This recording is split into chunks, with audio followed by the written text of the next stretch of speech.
Olá, bem-vindos ao TV Infância, o programa que dá voz às crianças, discutindo os temas nas áreas da educação, da saúde e da cultura. E o nosso tema de hoje é um tema muito sério, muito importante, que a gente vai falar sobre os transtornos sensoriais. Você sabe o que é isso? A gente vai discorrer sobre esse tema importantíssimo e para isso nós temos aqui uma convidada muitíssimo especial, uma pessoa muito querida, que é a Elisângela Rossi. A Elisângela, ela é pedagoga, especialista em educação especial, pós-graduada em psicopedagogia clínica e institucional, em gestão educacional. Ela trabalha há muitos anos na área da educação, como professora de educação infantil da Rede Municipal de Santa Isabel. Desde 98 passou pela gestão na educação, por coordenação e direção de escola também, coordenadora geral de educação inclusiva, diretora pedagógica do município de Arujá e é super especialista nesse assunto que a gente vai falar hoje e a gente vai discutir isso. Uma pessoa que tem muita propriedade. Eu quero já de antemão, Elis, te agradecer. Eu que agradeço. Muitíssimo por você ter aceito o nosso convite. Muito obrigada. Eu que agradeço o convite, né? Foi um prazer conhecer você, né? Eu tive o privilégio de conhecer a Cirlândia no município de Arujá e foi maravilhoso, né? Então, estamos aí e muito feliz por estar aqui. Recepcionada por vocês. Viu? A honra é toda desse programa, Elis. Muito obrigada. E falando em honra e falando no nosso tema, Elis, o que são os transtornos sensoriais? Ou será que a gente pode ter uma definição? Não tem? Como que é essa ideia de falar de transtornos sensoriais? O que é isso que muita gente quer saber? Como você mesmo colocou, né, Cirlândia, é um assunto muito importante, né? Que está causando um desconforto muito grande aí no processo educacional. E todo transtorno, ele traz um prejuízo, né? Um desconforto. Significa que algo, né, não está bacana no funcionamento, né, dessa criança. E aí o importante é tentar entender, né, o que significa, é um conjunto de sintomas, né? O transtorno ele é um conjunto de sintomas. E aí é importante que a escola esteja atenta, tenha um olhar diferenciado para algumas condutas de algumas crianças, para que de fato possa pensar numa intervenção que seja de fato significativa para acolher. Né? Então é um tema que ele está aí sim, é importantíssimo de ser discutido, para que tentar acolher e de fato ajudar aí as unidades escolares e essas crianças, porque muitas vezes elas são diagnosticadas erradas e elas acabam sendo discriminadas, punidas, né, dentro do próprio ambiente devido ao comportamento. Exatamente. Isso significa, pelo que a Eli está dizendo, e a gente também observa, que os professores não estão preparados, a escola não está preparada. Como é que você, Elis, na sua experiência, na direção, na coordenação, na gestão, né, da educação relacionada à educação especial, pela sua experiência, o que você observa em relação ao preparo dos professores, ao preparo da escola, enquanto ambiente físico, enquanto ambiente acolhedor? Você acha que as escolas estão preparadas? O que você observa? Falta-se muito ainda, né, para as unidades se prepararem, né? Hoje a diversidade da demanda escolar ela é muito grande, né? Não temos muitos espaços mais especialistas como as escolas especiais. Pela Constituição Federal, que é a nossa lei maior, todas as nossas crianças têm direito à educação, à garantia, à permanência, né? Então, essa demanda da educação especial, ela é nossa, ela é da rede regular. Então, falta-se, sim, muitas políticas públicas para alcançarmos essa formação. Mas, eu também penso que a educação, ela é um processo muito importante. E eu sempre costumo dizer, não é a criança deficiente que tem que se incluir. Né? Quem tem que se incluir é o adulto. Então, tem que ter estudo, tem que ter um preparo, tem que correr atrás, as crianças não podem esperar, né? As crianças estão aí para ser acolhidas, para que a escola garanta tudo de melhor para essas crianças. E eu sempre costumo falar também nas formações, nos lugares onde eu estou presente, a formação ela é importante sim, né? Porém, o acolhimento, eu acredito que ele seja 80% do caminho andado. Porque às vezes você não é obrigada a saber identificar, mesmo porque não somos médicos, né? Identificar, nem diagnosticar, mas eu sempre digo, a formação, a gente vai até ela. Sim. O acolhimento, ele não vende na prateleira de mercado, né? O acolhimento, ele não vende, ele não está no curso de pós-graduação, no doutorado. O acolhimento, eu quero, né? Vem de dentro, é uma questão assim de você se gerir. Eu quero essa criança para mim. Eu não estou preparada, porém eu sei sorrir, eu sei abraçar, eu sei olhar. Esse sujeitinho, ele precisa ser olhado, ele não pediu para vir com um transtorno. Mas nós pedimos para ser pedagogos, nós escolhemos, né? Nós escolhemos ser pedagogos, nós escolhemos estar na área da educação, nós escolhemos ser pós-graduados. Então, se nós estamos na educação, é porque nós escolhemos isso. Então, nós temos sim que ir atrás e fazer a diferença, porque eles não têm culpa, eles têm que estar ali, né? E eles têm esse direito. E nós, enquanto profissionais, é exatamente isso, é olhar e falar o que é que esse aluno precisa. Se eu não sei trabalhar dentro do currículo acadêmico, mas eu tenho que saber acolher, né? Porque isso não está nos cursos aí à venda, né? É meu. Em lugar nenhum. Em lugar nenhum. Em lugar nenhum. Isso que você fala, Elisa, é muito sério, porque nas faculdades há pouquíssima carga horária para trabalhar essas questões da inclusão, há pouquíssima carga horária. No entanto, quando o professor chega, ele é cobrado disso. Então tem esse lado de que ele não foi preparado, mas você falou algo fundamental. A criança, ela não escolheu, mas o professor escolheu ser professor. A gente pelo menos imagina que sim, né? É verdade. Escolheu ser professor. E se você não teve um bom preparo na graduação, que é muito difícil, para isso que você realmente precisa, então, fazer outros cursos. Mas o mais importante de tudo, é isso que a Elis falou, esse acolhimento, gente. Essa forma de trabalhar, de lidar, de respeitar a criança na sua necessidade. Exatamente. Isso é fundamental. Então, faz uma diferença muito grande a gente pensar nessa questão aí, que é um papel do professor refletir e se reorganizar para atender uma necessidade que ele escolheu ser professor.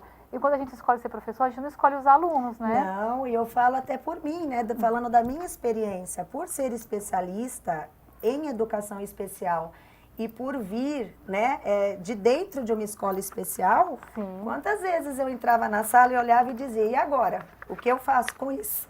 Né? Porque não tem receita. Difícil, o fato né? de eu ser especialista me dá condições teóricas, né? Porém, a prática, né? Mesmo que esteja um monte de síndrome de Down junto, um monte de criança com encefalopatia crônica não progressiva ou crianças com TEA, não importa. Cada sujeitinho é um. A deficiência é igual, porém, né, a forma que esse sujeito ele tá ali dentro daquela sala e você, eles são o protagonista, ou você que é o protagonista, e agora o que eu faço com isso? Olhe, né, não tem receita. Eu falo isso por mim, que sou especialista em educação especial. E os próprios alunos, eles te dão o caminho. Porque eu também me permito olhar para esse sujeito, olhar, e agora, do que ele gosta, né? Qualquer comunicação, qualquer gesto é importante o professor olhar, porque nesses pequenos comportamentos que eles nos dá a chance de nós entender, né? Como que eles estão ali, o que eles querem, o que eles gostam, qual é a dificuldade, né? Então é muito importante às vezes a gente se colocar no lugar do outro, né? Se coloca atrás da mesa, né? Então eu estou ali como professora, mas às vezes é interessante, né? Como dizia Paulo Freire, igualar o saber. Igualar o saber não é questão assim, quem sabe mais, quem sabe menos, mas eu me colocar mesmo no lugar do outro. Exatamente. Né? Então, o que eu faço com isso? Olha, ele chegou cantando uma música, né? Parece que é pouco, mas não é. Por quê? Porque nós, professores, a gente vem de uma formação tão tradicional no sentido de currículo acadêmico. Nossa, ensinar a ler, a escrever, a fazer, né, as operações. E aí nós ficamos impregnados, né, nessa questão de currículo, que eu tenho que correr com a área de conhecimento, eu tenho que cumprir aquelas metas. Sim, eu também acho. O currículo ele é importante, a escola está ali para ensinar, né? O currículo, nós temos que cumprir as metas, sim. Porém, você tentar descobrir o que o seu aluno gosta também é pedagógico. Exatamente. Então, pela minha experiência, eu vejo que algumas vezes, alguns professores, não porque querem, às vezes é nível inconsciente, por querer correr tanto com a área de conhecimento, com tanto com aquele currículo acadêmico que tem que dar conta, se perde aí essa questão de olhar e falar, nossa, mas o meu aluno gostou, ele entrou cantando essa música. Aí se a gente for ver o que significa a música é poesia. É uma linguagem. É uma linguagem, é um gênero textual. Exatamente. Trabalha rima, tem palavras, tem sons, tem balanço, movimento. Eu posso fazer um teatro, uma dramatização. Eu posso trabalhar, enfim, vários conteúdos. Né? Nossa, meu aluno trouxe um ursinho, tá? É um urso. O que esse urso representa para esse meu aluno? Exatamente. Né? Então é um urso. Nossa, um urso. Esse bicho, esse animal é daqui? Né? Então, poxa, vamos trabalhar ciências naturais, o habitat desse animal, se ele tem pelo, se ele não tem, se ele é mamífero, se ele é ovíparo, enfim. Isso é adaptação curricular. Sim, exatamente, perfeito. Né? E essas adaptações, elas estão no cotidiano, não precisa criar. Sim. Mas é como a Elis falou, o próprio aluno traz ali e você vai trabalhando. Esse tema está muito legal, muito bacana, mas a gente vai para um breve intervalo, bem rapidinho, e voltamos já já.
Olá, de volta aqui no TV Infância com a Elis, super especialista em educação especial.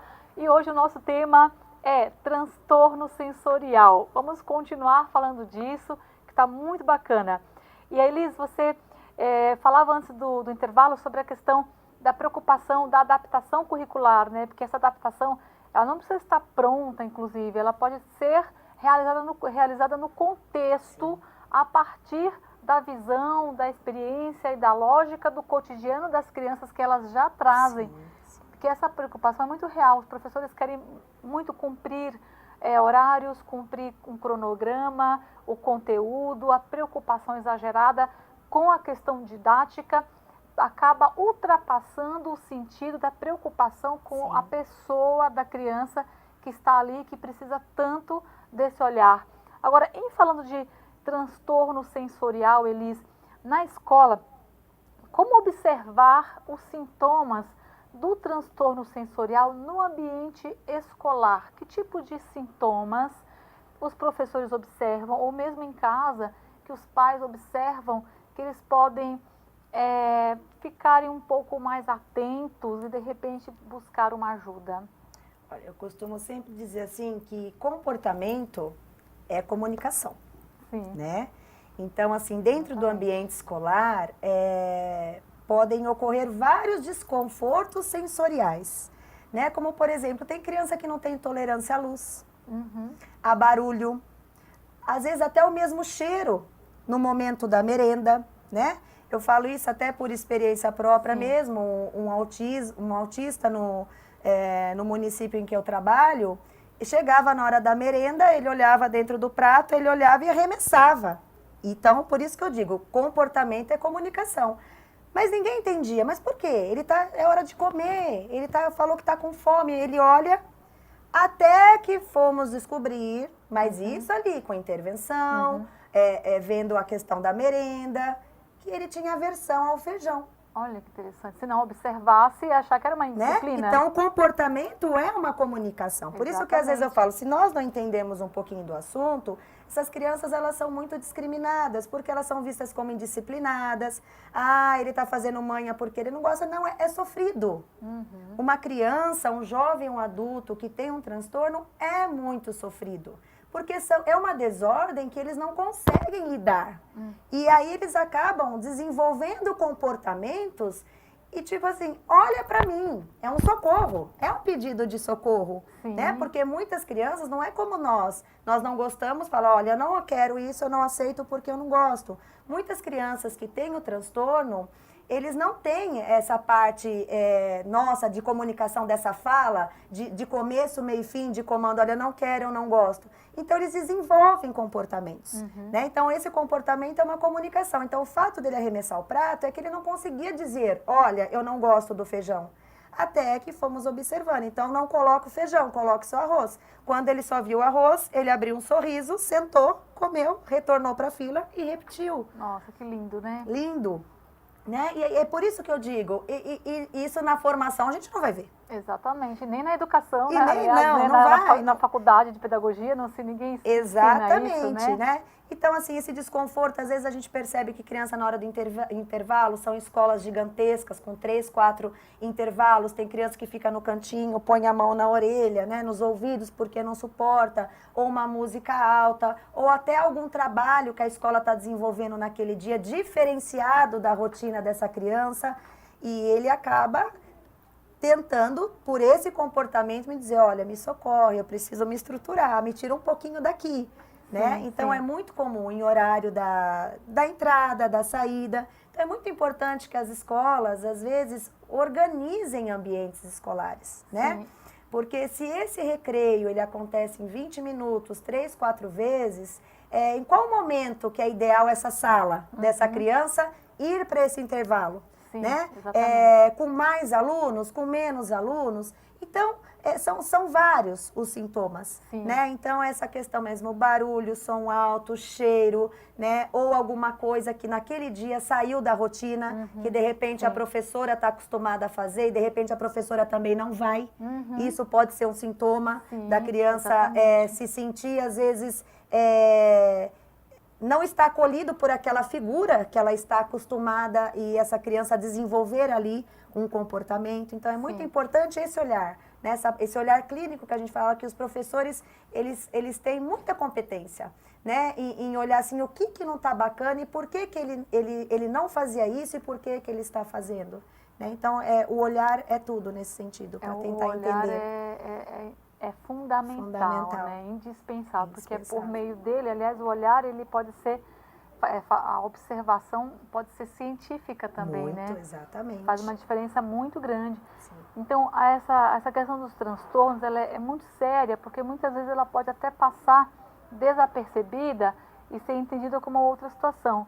Quando a gente pensa no transtorno sensorial, então pensar nos sentidos, nos 5 sentidos que a gente tem, mais o proprioceptivo, mais o vestibular e, enfim, vários outros que a gente ainda tem que descobrir e observar aqui na relação, ele existe e faz uma diferença importante na nossa prática, no nosso cotidiano, isso é fundamental, porque esses transtornos, eles, fala um pouquinho para a gente, eles podem vir isoladamente, mas também eles podem vir como uma comorbidade de uma situação. Como que é isso, para a gente entender melhor?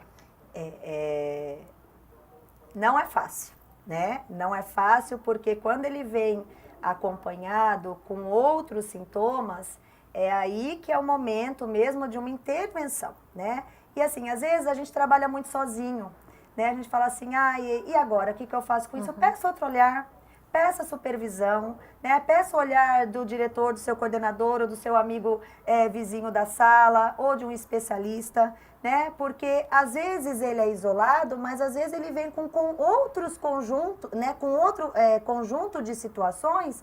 E essa criança, na verdade, ao invés dela ter ganho dentro da escola, ela só vai começar a ter perda, né? Porque por ser uma desordem de sentidos, né? O visual, o auditivo, né? Essa questão mesmo do movimento, porque tem criança que altera até a marcha, o andar, o movimento, o equilíbrio, tromba, né? Aí fica como se fosse a síndrome do desastrado, né? Mas não é porque ele quer, ele não consegue nem se localizar naquele espaço dentro de sala de aula, dentro de um recreio, né? Então, assim, e esse sofrimento, ele só aumenta. São rotulados, já são rotulados, né? Porque ele já tem essa desordem, ele precisa ser ajustado. Por isso que é muito importante a integração sensorial, né?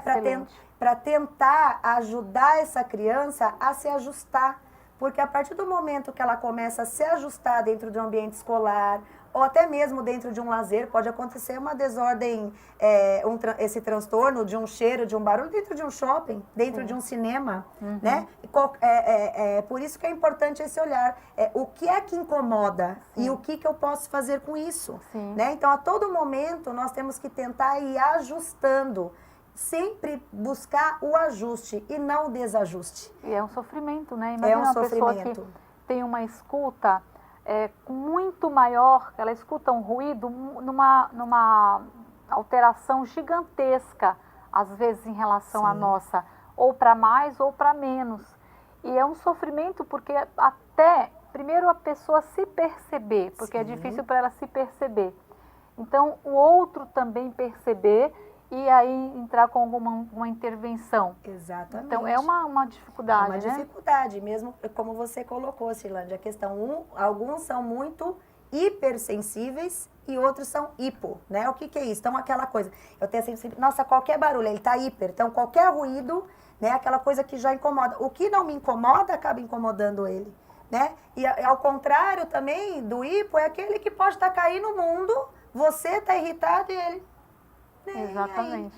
Né? Então, assim, é um caminho árduo, longo, é de olhar mesmo, é de investimento, é a transferência entre eu e esse sujeito que precisa aí ser organizado, né? É igual nós dentro da nossa casa. Se a gente entra e a gente não tem um planejamento, a roupa tá caindo para um lado, a panela de pressão tá ligada, o filho tá correndo, é uma desorganização que nos causa um desconforto, porque você precisa de uma rotina. Você precisa se organizar dentro daquela sua casa, do seu filho, do seu marido, porque daqui a pouco já tá na hora de você sair para trabalhar. E essa criança é a mesma coisa, ela precisa muitas vezes de uma rotina. Ela precisa de uma rotina que ela não seja ferronha, mas que ela também seja flexível. Por que flexível? Porque não temos receita. Pode ser que eu crie uma rotina e no decorrer do dia, essa criança não se adapte a alguma questão didática que eu ofereci a ela. Então, ela precisa ser flexível, né? Porque a aprendizagem é isso, ela é uma espiral. Ela vai e volta. A aprendizagem é um conjunto de habilidades. Por isso que muitas vezes esse transtorno, quando ele não é bem visto, bem estudado e tentar fazer uma intervenção significativa, tem uma perda na aprendizagem, porque a aprendizagem é um conjunto de habilidade, né? E ele interfere diretamente. Grandemente, né? Grandemente, porque para ele ler, para ele escrever, precisa estar tudo muito harmonioso a nível cerebral. Né? Porque é uma questão de neurobiologia, né? Como que o meu cérebro está funcionando aí para que eu organize tudo isso para eu poder ler e escrever parece ser fácil. Às vezes a gente diz assim, Processo nossa, complexo. mas eu dei uma comanda tão fácil para ele, né? Mas por ele ter uma necessidade específica, um transtorno específico, pode ser que ele não processou o que você Exatamente. pediu.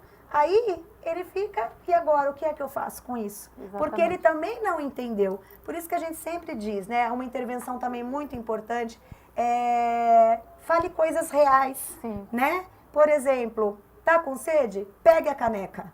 Sim, Né? sim. Tome a água Seja de objetivo, forma né? objetiva. Então, essa é uma intervenção importante que a intervenção. escola pode fazer. Pode, Sim. porque às vezes até em avaliação, mas como que eu adapto o currículo? Eu falo assim, olha, nós temos mania de montar avaliações bimestrais, que só ela, como se ela fosse a deusa, né? A avaliação bimestral. É aquilo só que vai fazer a menção São de tantos como... instrumentos São que muitos. podem ser utilizados, Sim. né? Então, esse dia a dia, essa rotina estruturada de colocar coisas, de tirar coisas, de ser flexível, isso é uma rotina pedagógica, isso é um instrumento. Sim. Porque, na verdade, eu vou moldando essa criança. Sim, sim. O que ela está precisando, hora eu ponho, hora eu tiro, hora eu tenho sucesso, hora eu não tenho, né? E não é diferente com a criança que aparentemente não tem também nenhum diagnóstico. Exatamente. Porque a diversidade, né? A nossa diversidade hoje a nível de demanda escolar, ela é muito ampla. Sim. Nós nunca tivemos salas homogêneas, né? A nossa diversidade, a heterogeneidade, ela está aí. Então, é as mesmas atividades, mas com encaminhamentos diferentes. Sim, Cris. Né? Possível, é difícil, porém possível. Exatamente. Né? Elis, o nosso tempo passa muito rápido aqui. Demais, e o nosso tempo já acabou. Demais. Eu gostaria que você, primeiro te agradecer, muitíssimo obrigada. Amei, precisamos voltar, mas vamos fazer de novo. Vamos ir. Queria que você deixasse uma mensagem bem rapidamente para os pais, para os professores que estão nos assistindo sobre os transtornos sensoriais. Olha, como eu disse, não é fácil, nós temos sempre que se colocar do outro lado da mesa, mas dizer que os alunos, os filhos de vocês, são pedras preciosas, são diamantes que precisam ser lapidados. E quando se tem amor, acolhimento, carinho, nós conseguimos fazer com que esses diamantes sejam lapidados e que eles consigam brilhar.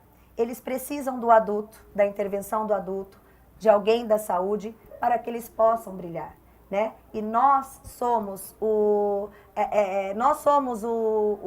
sujeito mais importante desses meninos, porque eles são capazes de construir a sua própria história, né? Mas desde que nós possamos vê-los como sujeitos que de fato têm a competência de suprir tudo isso. E tá? Então eu que agradeço a oportunidade. Muito obrigada. E estou sempre aí à disposição. Muito obrigada, bom dia. Foi uma honra, o tema de hoje foi incrível, excelentíssimo. Vamos continuar em um outro programa. E a gente finaliza por aqui. Vocês de casa, muito obrigada e até o próximo TV Infância.